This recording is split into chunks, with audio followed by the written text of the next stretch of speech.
Bonjour à toutes, bonjour à tous, bienvenue à vous.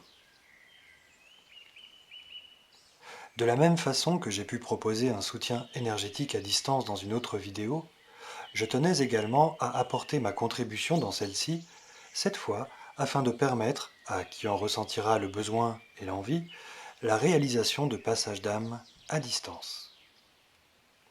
Pourquoi une telle proposition? D'abord parce que la possibilité d'agir en ce sens, qui plus est à grande échelle, m'est accordée, et que cela engendrerait pour moi un énorme cas de conscience que de me soustraire à ce que je considère comme un devoir. Ensuite, parce que le moment est venu d'agir, à grande échelle précisément. Nous avons dorénavant l'opportunité de pouvoir communiquer, de nous mettre en relation, partout et rapidement par le biais des réseaux, et ce serait un tort de s'en priver si l'on veut se donner les moyens de faire avancer les choses favorablement en ce bas monde. À ce sujet, loin de chercher à éclipser l'investissement déjà conséquent de mes consoeurs et de mes confrères, j'invite tous les passeurs d'âme à élargir dorénavant leur champ d'action autant que possible, et pourquoi pas en se joignant à ma démarche dans un premier temps. Car nous avons du pain sur la planche, et plus que jamais, énormément d'êtres comptent sur nous. Mais avant de vous expliquer la marche à suivre pour rendre possible la réalisation d'un projet de cette envergure, il est important de vous préciser que cette proposition dépasse le cadre habituel de ce que l'on entend par passage d'âme. En effet, si l'on a coutume de considérer que le passage d'âme concerne uniquement les défunts égarés dans l'astral, cette proposition a la particularité d'être élargie à un champ bien plus vaste. Il s'agit ici d'apporter une aide, un accompagnement, à tous les êtres égarés dans l'astral. Cela inclut donc des êtres qui ne sont pas nécessairement humains. Il ne s'agit pas d'une démarche de sauveur, mais bien d'une démarche d'accompagnant. Le simple fait que je vous apparaisse sous cette forme est d'ailleurs délibéré, précisément parce qu'il est à privilégier l'intention, le don, l'information et la fonction, plutôt que la personne. Si vous ne me voyez pas tel que je suis réellement, c'est aussi pour vous inviter à faire confiance à vos ressentis avant tout. Tous les êtres errants dans l'astral, et qui sont la plupart du temps rattachés au plan terrestre pour différentes raisons, n'ont besoin que de deux choses fondamentales. De la considération d'abord, et surtout de l'information, afin de comprendre qu'ils sont parfaitement en capacité de s'affranchir d'une condition limitante et d'évoluer par eux-mêmes à partir du moment où la connaissance ainsi que le choix qu'elle procure leur sont donnés. D'une manière générale, nous avons le choix dès lors que nous sommes en mesure de connaître les différents chemins qui s'offrent à nous.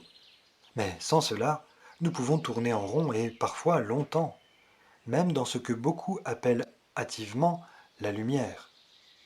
Et c'est précisément bien souvent cette errance qui se produit au ciel, malheureusement.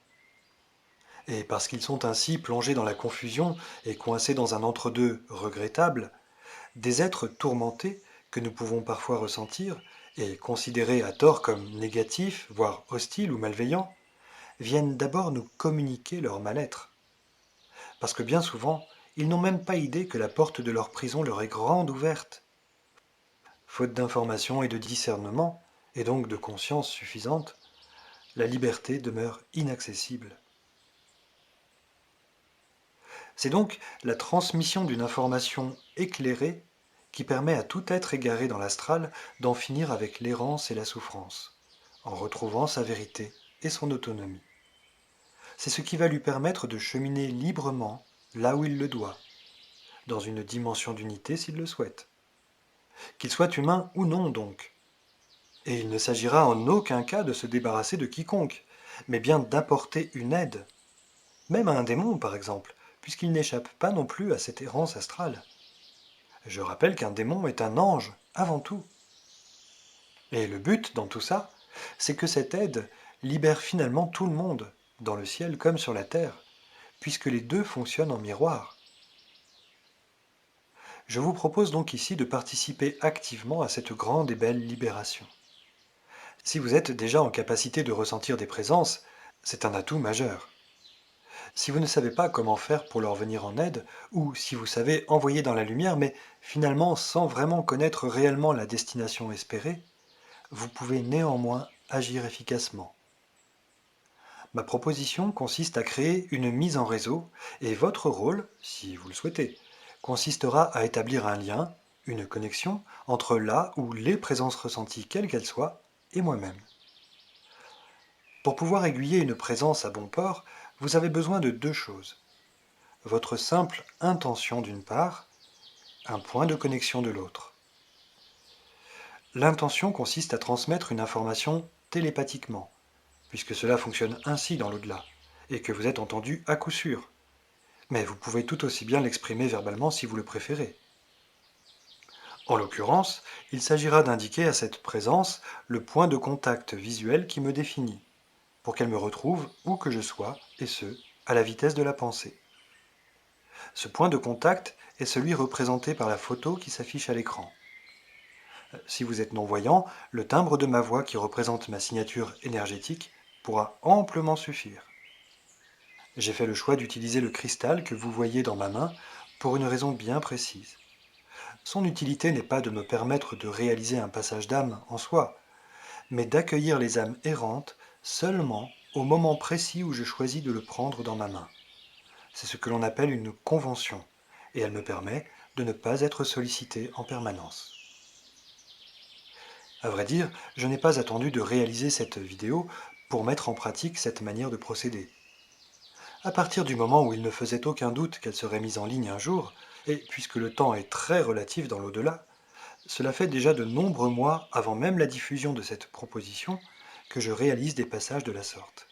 Et depuis le début de cette initiative, cela fonctionne à merveille. Quel que soit le moment ou quel que soit l'endroit, ces êtres en souffrance savent où me retrouver parce que vous avez décidé de me les envoyer en leur transmettant le point de contact. Pour être bien sûr qu'il ne puisse pas y avoir de détournement mal intentionné, j'insiste sur le fait, pour ce qui concerne mon accompagnement bien sûr, que cette proposition ne fonctionne qu'avec ce cristal précis et pas un autre qui pourrait lui ressembler. Le bracelet visible sur la photo peut également faire partie, en complément, de l'information que vous pouvez transmettre. C'est à vous maintenant qu'il revient d'activer la connexion si vous l'estimez opportune.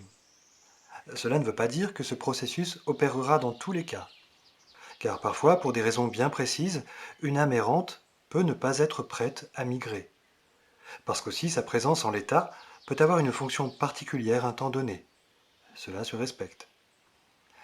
Là aussi, j'insiste sur le mot proposition, car il n'y a rien à forcer. Bien évidemment, à partir du moment où un être désincarné n'abuse pas d'un être humain qui vit sur la Terre. Si tel était le cas, vous avez la capacité de me l'envoyer fermement et sans négociation possible. Et dites-vous bien que vous en avez vraiment la capacité, parce que le seul fait d'être incarné sur la Terre vous confère des droits inaliénables. Incarné sur la Terre, votre légitimité demeure prioritaire face à tous ceux qui gravitent dans une autre dimension. Ainsi, soyez sûr que votre injonction sera respectée, même si ça rechigne au début. Je vous laisse à votre libre appréciation pour mener à bien ce grand projet collectif. Nous avons besoin les uns des autres pour pouvoir avancer, pour pouvoir nous révéler. C'est une vérité absolue. Pour cela, chacun est amené à faire sa part, aussi infime puisse-t-elle lui paraître. Ce qui compte, c'est qu'elle soit juste et naturelle. Si vous avez la possibilité de vous trouver dans des lieux occupés ou traversés par des présences errantes, vous pouvez ainsi prendre quelques instants pour agir en tant que relais, en partant du principe que votre intégrité sera totalement respectée. Car ce que vous offrez, c'est uniquement une information précise et de la considération. Rien de plus. Si vous êtes au clair avec cela, vous n'aurez rien à craindre. Et une âme errante n'a certainement pas besoin de votre énergie pour aller mieux. Elle peut se débrouiller par elle-même, pourvu qu'elle ait accès au mode d'emploi. S'il s'agit d'un lieu traversé par une faille, par exemple, vous pouvez réaliser une capture d'écran de la photo de ma main tenant le cristal, l'imprimer et l'afficher dans ce lieu. Elle fera office de panneau d'indication durable et les âmes errantes qui transiteront par ce portail sauront ainsi à tout moment qu'elles sont invitées à se rendre à ce point de connexion. À part cela, n'oubliez pas que si vous êtes chatouillé par des présences invisibles, C'est certainement là le signe qu'il est grand temps que vous preniez davantage en compte la part invisible de la vie, la part invisible de votre être. Et dites-vous bien que si ces présences sont en quête d'une résolution pour elles-mêmes, elles sont également là, à votre service, pour vous permettre de devenir toujours plus réceptif à une dimension plus subtile de vous-même. Et la raison profonde pour laquelle vous êtes sollicité par l'invisible, c'est que vous puissiez vous élever toujours plus en conscience, au-dedans de vous-même, pour pouvoir rejoindre le courant évolutif de la ligne temporelle d'unité. Tout est proposition. Que choisissez-vous? Si vous en ressentez l'élan et que vous avez la possibilité de le faire, n'hésitez pas à réaliser une traduction fidèle de cette proposition afin qu'elle puisse être diffusée aussi largement que possible à travers le monde, puisque, tout comme celle du soutien énergétique, cette proposition revêt un caractère universel, sans aucune limitation de nombre, d'espace et de temps. À bientôt. Prenez soin de vous. Et n'oubliez pas, nous irons ensemble vers l'unité retrouvée sur la Terre. Et personne, je dis bien personne, ne pourra s'y opposer.